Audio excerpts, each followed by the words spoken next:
भारत के लिए एक और गुड न्यूज़ निकल कर आ रही है।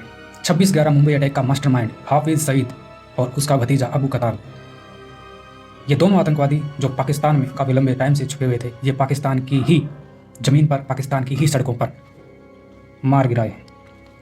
और ये कारनामा किया है किसी अज्ञात हमलावर ने। जी हाँ, 26/11 मुंबई अटैक का मास्टरमाइंड था हाफिज सईद और उसका भतीजा अबू कताल। एक तो इनके नाम ही बड़े अजीब अजीब होते हैं यार। खैर चलो आगे बढ़ते हैं। पाकिस्तान के बड़े बड़े नेता इस बात की पुष्टि कर रहे हैं। कोई सोशल मीडिया पर कोई पोस्ट डाल रहा है, कोई कहीं पर तो कोई कहीं पर। पाकिस्तान की अपोजिशन पार्टी भी इस खबर की पुष्टि करती नजर आ रही है। और काफ़ी लंबे टाइम से, या यूँ कहो कि काफ़ी दिन बीत जाने के बाद, पाकिस्तान की तरफ से कोई भी रिएक्शन का ना आना कि नहीं नहीं हाफिज सईद तो जिंदा है, इधर है, उधर है, जेल में है, तो कुछ ना कुछ बयानबाजी करता। बट अभी तक उसका कोई रिएक्शन का ना आना इस बात को थोड़ा और मजबूत बना देता है कि हाँ, हो सकता है वाकई जो ये खबर आ रही है ये सच है। लेकिन इस खबर में एक खबर तो 100% श्योर है कि अबू कताल, जो ये हाफिज सईद का राइट हैंड माना जाता था, इसका भतीजा था, वो तो 100% श्योरिटी के साथ वो तो उसको ठिकाने लगा दिया गया है। ये तो कन्फर्म है। अब साथ साथ में ये खबर काफ़ी वायरल हो रही थी कि हाफिज सईद भी इस हमले में मारा गया। एक्चुअली हुआ ये है कि हर बार, हर दिन पाकिस्तान अपनी हरकतों से बाज नहीं आता। हर दिन पाकिस्तान का एक नया नकाब उतरता आप देख सकते हो। ठीक इसी तरीके से इस नकाब को भी आप उतरते देखेंगे। नकाब मीन्स पाकिस्तान के ऊपर जब भी प्रेशराइज सिचुएशन बनती है, जब भी उसे पूछा जाता है, क्योंकि बहुत सारे देशों में ये सब, जैसे अबू कताल है, हाफिज सईद है, इनको टेरर घोषित कर दिया जाता है। और जिस देश के ये निवासी होते हैं, जहाँ ये रहते हैं, उस देश पर, फॉरेन कंट्री या यूँ कि उस देश पर अन्य देश आतंकवादी गतिविधियों को रोकने के लिए उस देश पर प्रेशराइज दिया जाता है कि आप इनको कंट्रोल कीजिए या फिर आप इनको हमारे हवाले कर दीजिए। इस बीच जब भी पाकिस्तान के ऊपर प्रेशर आया हाफिज सईद को लेकर, तो उसने हर बार झूठ बोला और झूठ में उन्होंने कहा था कि हाफिज सईद को हमने अरेस्ट कर लिया है, वो पाकिस्तान की जेल में है। लेकिन अचंभे की बात, शॉक्ड सिचुएशन तब बनती है जब ये खबर आती है कि हाफिज सईद और अबू कताल, जिसको पाकिस्तान बोल रहा था कि वो हमारी जेलों में बंद है, वो खुलेआम सड़कों पर घूम रहे थे। जी हाँ, वो खुलेआम पाकिस्तान की सड़कों पर घूम रहे थे। इसी दौरान किसी अज्ञात हमलावर ने अपना कारनामा कर दिया। खैर वैसे भी ये सही है यार, ना कोई स्ट्राइक करनी, ना अंदर तक पाकिस्तान के घुसना, अन्य लोगों को भी खतरा हो जाता है। तो ये अच्छा ही तो है ना कि वहीं के लोग, वहीं के दुश्मनों को उन्हीं की सड़कों पर ठिकाने लगा रहे हैं। तो ये तो मुझे लगता है कि बहुत अच्छा है। ऐसा माना जाता है कि जब हाफिज सईद और उसका भतीजा अबू कताल अपनी गाड़ियों में पाकिस्तान की सड़कों पर खुलेआम घूम रहे थे, तब किसी अज्ञात हमलावर ने अपना जादू दिखाया और उन पर अप्रोक्सीमेटली 20 राउंड फायर कर दिए। खबर आ रही है कि इस हमले में अबू कताल और हाफिज सईद दोनों ठिकाने लगा दिए गए। कई पाकिस्तानी एक्सपर्ट ये दावा कर रहे हैं और इल्ज़ाम लगा रहे हैं, खैर वो अपनी उनकी एक निजी सोच हो सकती है, कि इन हमलों के पीछे भी भारत का हाथ है। जी हाँ, ऐसा वो लोग इल्ज़ाम लगा रहे हैं कि उनका इल्ज़ाम है कि भारत पैसे देकर हमारे ही लोगों से, हमारे ही लोगों को मरवा रहा है।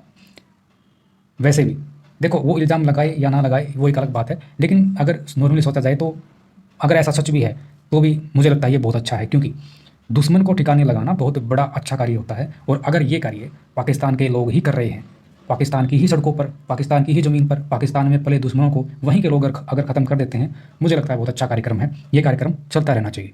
पाकिस्तान की इंटरनेशनल बेइज्जती रुकने का नाम नहीं ले रही है। 11 मार्च को ट्रेन हाईजैक होती है, 16 मार्च को पाकिस्तानी आर्मी एक बस के ऊपर आत्मघाती हमला होता है, और अब ये हाफिज सईद वाला मामला। मतलब हर तरफ पाकिस्तान की बेनकाबी, हर तरफ पाकिस्तान की बेइज्जती, ये सिलसिला जारी है और ये जारी रहना भी चाहिए। क्योंकि वो आई थिंक जैसी हरकतें करते हैं, जिस तरीके से वो लोगों को गुमराह करते हैं, जिस तरीके से वो आतंकवाद को पालते हैं, भोले भाले नॉर्मल से लोगों को ब्रेन वॉश करके कैसे वो एक नॉर्मल इंसान से एक खूंखार आतंकवादी में बदल देते हैं और फिर भेजते हैं उनको भारत की तरफ, जम्मू कश्मीर में, अन्य किसी तरीके से, अन्य किसी स्टेट में, और यहाँ के लोगों को, और वो खुद भी फटते हैं भाई साथ साथ में। सबसे अजीब बात यह है, लोग मरने से डरते हैं, बट पाकिस्तान में जो ये सिलसिला चला आतंकवाद का, इनको इतना बेहुदा तरीके से इनका ब्रेन वॉश कर दिया जाता है कि ये खुद बॉम्ब बांध लेते हैं अपने ऊपर। खुद तो मरना ही है, दूसरों को ही मारते हैं। ये जो मरने मारने का सिलसिला है ना, ये ब्रेन वॉश से ही आता है। निजी ज़िंदगी से लगाव खत्म हो जाता है, किसी और तरीके से कोई लगाव नहीं रहता, और फिर जो उनको समझाया जाता है, जो उनके अंदर जहर भरा जाता है, सिर्फ वो जहर काम करता है। कुल मिलाकर ये कहा जा सकता है कि देखो, भारत अगर इनको ठोकने पर आएगा तो देखो भारत को बहुत सारी चीज़ें करनी होंगी नॉर्मली सी। अब देखो, अगर कोई खुंखार आतंकवादी को जहाँ रहता है वहीं पर उसको ठिकाने लगा रहा है, तो मुझे लगता है ये सिलसिला जारी रहना चाहिए जब तक ये सब गंदगी साफ नहीं हो जाती वहाँ से। क्योंकि कितना अच्छा है, देखो, ना हमारी आर्मी को जोर लगाना पड़े, ना हमारे सिस्टम को जोर लगाना पड़े, कुछ भी करने की जरूरत नहीं है, और घर बैठे बिठाए देश के दुश्मन खत्म हो रहे हैं। तो ये देश के लिए गुड न्यूज़ हो सकती है अगर ये न्यूज़ सच हुई तो। हाँ, इसमें से जो ये इसका भतीजा है अबू कताल, एक तो इनको नाम याद लेने में बड़ा अजीब लगता है, खैर वो तो पहुँचा दिया ठिकाने। अब इसका थोड़ा सस्पेंस बना हुआ है, लेकिन जिस तरीके से मूवमेंट चल रही है पाकिस्तान में, पाकिस्तान कुछ रिएक्शन नहीं दे रहा, हो सकता है ये भी सच हो, बट अब नहीं तो फिर कभी। अब सिंपल सी बात है, मरने मारने से किसी चीज़ का हल नहीं होता और ना हम अपनी तरफ से इस चीज़ को बढ़ावा देते। लेकिन ये सोचने का विषय है, जो निर्दोष लोगों को मार दे, मरवा दे, हज़ारों लाखों लोग ऐसे जिनका कोई कसूर ही नहीं था, कोई अपने काम पर जा रहा था, कोई अपने काम से घर आ रहा था, कोई अपनी फैमिली के साथ था, कोई अकेला था, उनको मरवा देते हैं यार ये ऑन द स्पॉट बीच चौराहे पर। तो इनको इंसान तो कहना बनता नहीं है। और अगर इनके साथ कोई ऐसी घटना घटे कि इनके ऊपर बीच सड़क पर चलते राह पर 20-20 राउंड फायर हो जाएं, आई थिंक कुछ ज़्यादा गलत नहीं है। कम से कम लोगों को सबक आए, दूसरे आतंकवादियों की आंखें खुलें। आतंकवाद का अंत बुरा होता है। इस पूरी मोमेंट में आपकी क्या राय है, कमेंट बॉक्स में जरूर बताएं। बहुत सारी वीडियो, बहुत सारी चीज़ें, बहुत कुछ लेके आने का बहुत प्रयास है। बिजी इतना शेड्यूल इतना बिजी रहता है कि बहुत ज़्यादा भी आपके बीच आने का पूरा प्रयास रहता है कि जल्दी जल्दी कुछ ना कुछ अच्छा, कुछ ना कुछ इंपॉर्टेंट, कुछ ना कुछ नॉलेजेबल, कुछ ना कुछ रिसर्च बेस, जो कि उद्देश्य भी है चैनल का। और कुछ नहीं, बहुत कुछ आने वाले टाइम में चैनल के ऊपर आने वाला है, जिसको देखना मुझे लगता है आपको बहुत ज़रूरी है। बने रहें द रियल रिसर्च के साथ। चैनल पर पहली बार आए हो तो चैनल को सब्सक्राइब कर सकते हो। जितना हो सके चैनल को शेयर भी करना है, वीडियोज़ को शेयर भी करना है और वीडियो को फुल देखा करो।